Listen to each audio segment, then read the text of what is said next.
My name is Victoria Ashworth, and I'm 54 years old. If anyone had asked me how I imagined my daughter's medical school graduation would unfold, I could never have predicted what happened that evening. In the elegant private dining room of an exclusive steakhouse in downtown Charleston, the soft murmur of conversations and gentle clinking of crystal glasses filled the air. Nearly 60 friends and family members had gathered to celebrate Emma, my only child, the brilliant young woman whose determined spirit and compassionate heart made me prouder than any achievement of my own. I sat beside Emma, my heart overflowing with joy, until Richard, my husband of 28 years, rose from his chair. He lifted his wine glass, as if preparing to offer a heartfelt toast to our daughter's incredible accomplishment. Before we continue with today's story, if you're enjoying what you've heard so far, please hit that subscribe button. Every new subscriber helps me keep sharing these inspiring tales that touch your day. Thank you for your support. The room gradually quieted, all attention focused on him. But instead of words of celebration, I heard something that made my blood freeze. I've decided it's time to start fresh without Victoria.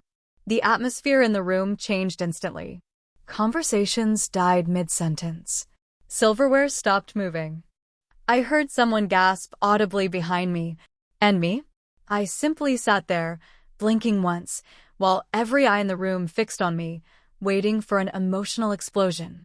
Tears, screaming, perhaps even a dramatic confrontation, like something from a soap opera. Richard remained standing, his glass trembling slightly in his grip, as if daring me to react publicly. But I refused to give him that satisfaction. I smiled, a serene, composed expression that made Richard take an involuntary step backward. I calmly placed my linen napkin on the table, stood gracefully, and retrieved a sealed manila envelope from my purse. I placed it in front of him with the same casual elegance one might use to present the evening's wine selection. "Consider this a parting gift," I said, my voice carrying clearly enough for everyone to hear. Emma turned to look at me, her eyes wide with shock and beginning to fill with tears. She still wore her white graduation cap, the emerald dress we had carefully chosen together just days before, now seeming out of place in the heavy atmosphere. I leaned down, kissed her forehead gently, and whispered, "I'm so proud of you, sweetheart. Today belongs to you. Don't let anyone steal that." Then I straightened up and surveyed the room. Familiar faces, people who had shared Christmas dinners at our home, who had laughed around our kitchen island during countless gatherings, now avoided my gaze like children caught in some shameful act. Because they all knew Richard was involved with a woman nearly half his age, a paralegal named Jennifer who had once called me Aunt Vicky when she visited our home. I took a deep breath, summoned the most gracious smile I could manage, and announced, "Please, everyone, continue celebrating. Emma deserves nothing less than a perfect evening." Without waiting for any response, I turned and walked toward the exit. My heels clicked against the polished hardwood floor, each step echoing through the room like a countdown to something inevitable. I didn't look back. I didn't need to see their faces to know they were watching my every move. When the restaurant's heavy oak door closed behind me, I finally allowed myself to exhale. Outside, Charleston's humid summer evening enveloped me, but I welcomed it. It reminded me that I was alive, that I was still standing. Behind me, I heard the door burst open and Richard's voice, no longer confident, but desperate and frantic. "Victoria, what are you doing? Have you lost your mind?" I walked slowly down the stone steps, a cold smile spreading across my face, one Richard had never seen before. Because over the years, I had played the role of the perfect wife so convincingly that he had forgotten who I really was underneath. A woman who had once built a successful consulting firm from nothing before sacrificing it to support his political aspirations. I didn't respond to Richard's shouting. I didn't even glance back. I simply tightened my grip on my purse, feeling the weight of the second envelope inside, a copy of documents that would soon change everything he thought he knew about our marriage. But what Richard didn't know yet was that his betrayal had just triggered something far more devastating than a simple divorce. Something that would expose not just his infidelity, but a web of corruption that reached the highest levels of Charleston's political establishment. I remembered the exact moment everything changed for me. It was a frigid February morning when I was organizing Richard's home office while he attended a campaign strategy meeting. I wasn't looking for anything suspicious, just trying to help manage the chaos of his recent city council re-election. I opened what I thought was a file of routine correspondence, but instead found bank statements that made no sense. Large deposits from companies I'd never heard of, all arriving just days before key municipal votes. My hands shook as I realized what I was looking at. Richard wasn't just cheating on our marriage, he was taking bribes from developers, construction companies, and real estate speculators. I didn't confront him immediately. Instead, I did what any smart businesswoman would do. I investigated. Over the next 3 months, I quietly documented everything. Meeting schedules that coincided with votes. Mysterious cash deposits. Even recordings I made of Richard discussing favors with people whose names I recognized from planning commission hearings.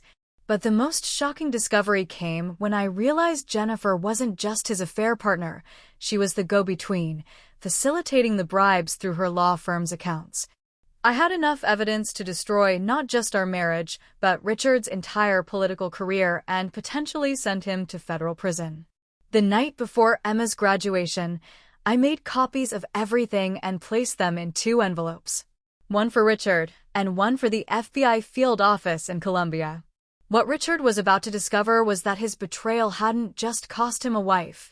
It had triggered the exposure of the largest political corruption scandal in Charleston's modern history.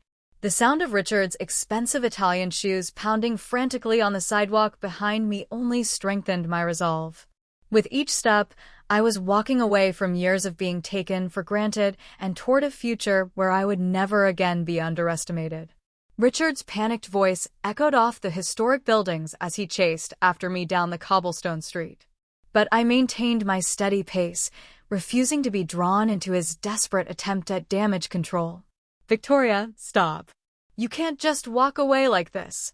I finally paused under the warm glow of a vintage street lamp near the corner, beside a charming antique shop whose window display caught the golden light.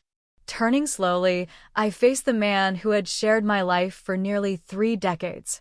Richard rushed up to me, clutching the manila envelope I'd left on the table as if it were a lifeline. "What the hell is this?" he demanded, his voice a mixture of rage and terror. I kept my expression perfectly calm, unblinking. "Just the natural consequence of the choices you've been making," I replied evenly. Right there on the sidewalk, he tore open the envelope, yanking out the stack of documents inside. I watched his face cycle through emotions, confusion, recognition, then absolute horror as he understood what he was looking at. "How did you get all of this?" he whispered, his voice cracking with fear. I crossed my arms and answered simply, "Sometimes it just takes one person being careless and another being very, very patient." Richard's head snapped up, panic flooding his eyes. "You can't use this against me. This would destroy everything, my career, my reputation, my future." I tilted my head thoughtfully, as if considering his words. "You should have thought about that before you decided to accept bribes from half the development companies in the Lowcountry." Richard stared at the documents again, his hands trembling as he flipped through bank statements, recorded conversation transcripts, and photographic evidence of his meetings with known corruption facilitators. "But I'll lose everything," he said, his voice barely above a whisper. I maintained steady eye contact. "You already lost everything, Richard. You lost it the moment you chose greed and deception over integrity and family." His face went pale as the full implications hit him. "The FBI? You're going to report this, aren't you?" I smiled, but there was no warmth in it. "Actually, I already have. Federal agents received copies of everything 3 hours ago. I imagine they'll be very interested in discussing your entrepreneurial activities." Richard stumbled backward as if I'd physically struck him. No, you can't do this. Jennifer and I had plans. The new condo downtown, our life together. I cut him off, my voice steady as steel. Your life with Jennifer was built on stolen money and betrayed trust. Now you'll both get to explain that to federal prosecutors. A warm evening breeze carried the scent of jasmine from a nearby garden. In that peaceful setting, Richard looked utterly devastated, like a man realizing he'd gambled away his entire existence in a single, catastrophic bet. He gripped the papers tightly, his eyes wild with desperation. Victoria, I made mistakes, but you're destroying me. After everything we built together. No, I interrupted, my gaze unwavering. You destroyed yourself, Richard. I'm simply making sure you face the consequences of your choices. A taxi appeared at the end of the block. I raised my hand to signal it, no longer willing to waste another moment on the man who had become a stranger. As the car pulled up, I turned back one final time. Richard, I said, my voice quiet but final, I once loved you with everything I had. But you threw it all away for money and a fantasy. From this moment forward, you're on your own. I stepped into the taxi and closed the door firmly. As we pulled away, I saw Richard in the side mirror, standing alone under the street lamp, clutching the evidence of his own downfall, wearing the expression of a man who had just lost absolutely everything. Inside me, there was no anger, no pain, only a profound sense of liberation, as if I had finally removed chains I'd been carrying for far too long. The road ahead would bring legal proceedings, media attention, and social upheaval. But I also knew I had reclaimed the most precious thing of all, my self-respect and the right to live authentically. I returned to our antebellum mansion in Charleston's historic district, watching as the sunset painted the white columns and wraparound porches in shades of gold and rose. This house had once represented everything we had built together, or so I had believed. Less than 30 minutes after I walked through the front door, I heard a car screech into our circular driveway. The front door flew open with such force that the antique hinges groaned in protest. Richard burst in, looking like a man caught in a hurricane, the crumpled papers still clutched in his fist. Victoria, he shouted, his voice raw with desperation. We need to talk immediately. I remained seated in the sunroom, surrounded by the plants I'd carefully tended for years, the evening light filtering through floor-to-ceiling windows. I closed my laptop and regarded him without a trace of emotion. Sit down, I said calmly, as if addressing a business associate. But Richard couldn't sit. He paced frantically across the Persian rug, tugging at his hair, his breathing rapid and shallow. You can't do this, he finally exploded, pointing at me as if I were responsible for his predicament. The downtown development project Jennifer and I were planning, they just called and said all permits have been frozen pending a federal investigation. I leaned back in my wicker chair, fingers interlaced peacefully. Because your business partner's assets were flagged for suspicious activity, I replied coolly. When federal agents started investigating the money trail, they discovered some very interesting connections. Richard's eyes widened in shock. He opened his mouth, but no words emerged. I continued, giving him no time to process. And that offshore account you thought you hid so cleverly? It's been frozen under a federal seizure order. I paused, allowing a small smile. Congratulations, Richard. You now have exactly one option: cooperate with federal investigators or face decades in prison. Richard collapsed into the chair across from me, elbows on his knees, burying his face in his hands. It was an image I knew I would never forget. I just wanted financial security, he mumbled, his voice muffled and defeated. Jennifer and I had dreams. We wanted to build something lasting. Then build it honestly, I said, my tone gentle but razor-sharp. Start by learning to live with the consequences of your choices. He looked up, his face flushed with shame and desperation. You're destroying my life over one mistake. I laughed, a dry, hollow sound devoid of any forgiveness. Mistake? I emphasized each word. Forgetting to pick up milk is a mistake. Taking hundreds of thousands in bribes while betraying your wife and constituents, that's a criminal conspiracy. He stared at me, finally understanding that his usual manipulation tactics would find no purchase here. "I need help," he said, as if stating the obvious would somehow fix everything. I stood and picked up my car keys from the antique side table. "You had help, Richard. You had me, you had Emma, you had a family who loved you unconditionally. But you chose corruption and infidelity instead." The mention of Emma's name made him flinch as if he'd been slapped. "Does she know?" he asked, his voice breaking. "Not yet," I replied. "But she will soon. And when she does, you'll be the one explaining why her graduation celebration became a federal crime scene." Richard sat frozen as the full weight of his actions finally settled on his shoulders. I walked to the door without looking back. "I'll give you until morning to pack your essentials," I said, my voice steady and final. "After that, this house will be part of the federal asset forfeiture investigation." As I closed the door behind me, I left him alone with nothing but his labored breathing and the silence of a man who had finally run out of lies to tell himself. But what Richard didn't know yet was that the story was far from over. Jennifer had just been arrested by federal agents, and she was already negotiating a plea deal that would expose even more of Charleston's political corruption network. I drove straight to Emma's apartment near the medical university. My daughter had just started her residency program, and I knew she would need to hear the truth from me before it broke in the news. When I arrived, Emma was sitting on her small balcony overlooking the Ashley River, still in her graduation dress, staring out at the water with an expression of confusion and hurt. "Mom," she said as soon as she saw me, "what happened tonight?" "Dad's announcement. The way you handled it." "I don't understand any of it." I sat down beside her, taking her hands in mine. "Sweetheart, there are things about your father that I've been trying to protect you from. But after tonight, I can't shelter you anymore." Over the next hour, I told Emma everything. The bribes, the corruption, the affair with Jennifer, and the federal investigation that was about to consume Charleston's political establishment. Emma listened in stunned silence, her medical training helping her process information methodically even as her personal world crumbled. "So Dad is going to prison?" she asked finally.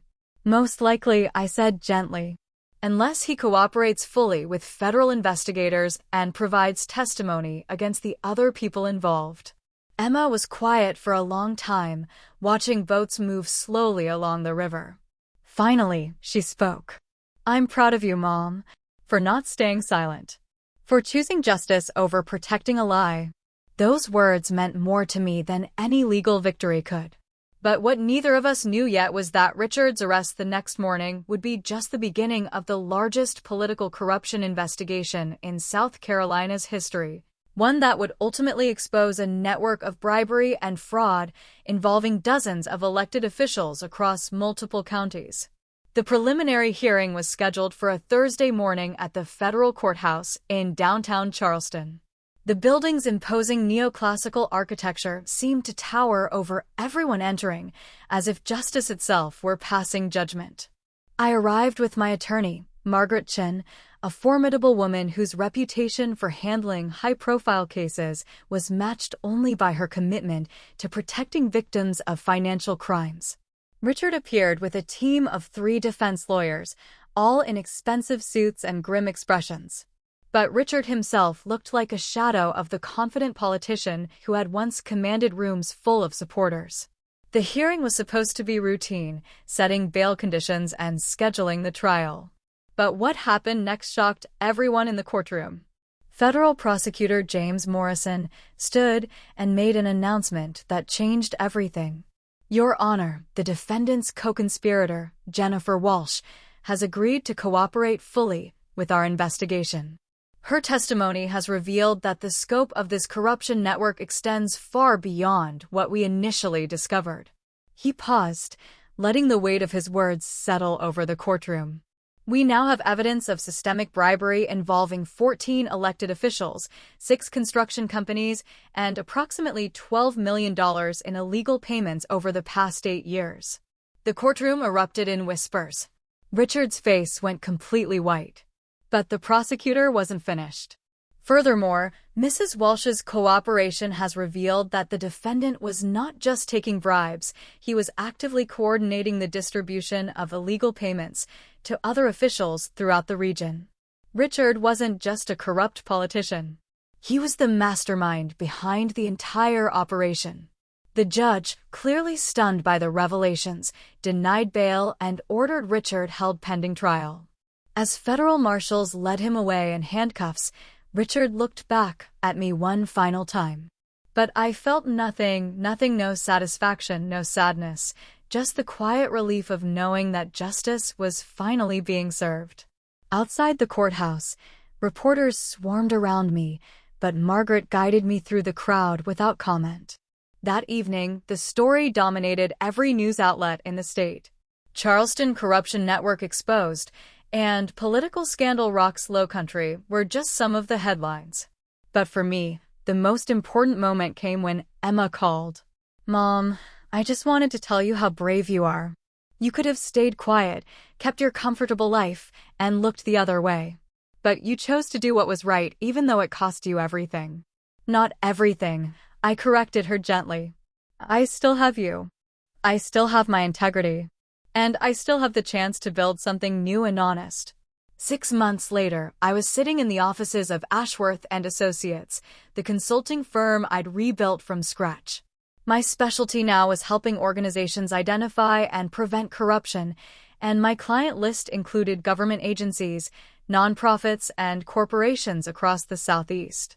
The irony wasn't lost on me. Richard's crimes had inadvertently created my new calling.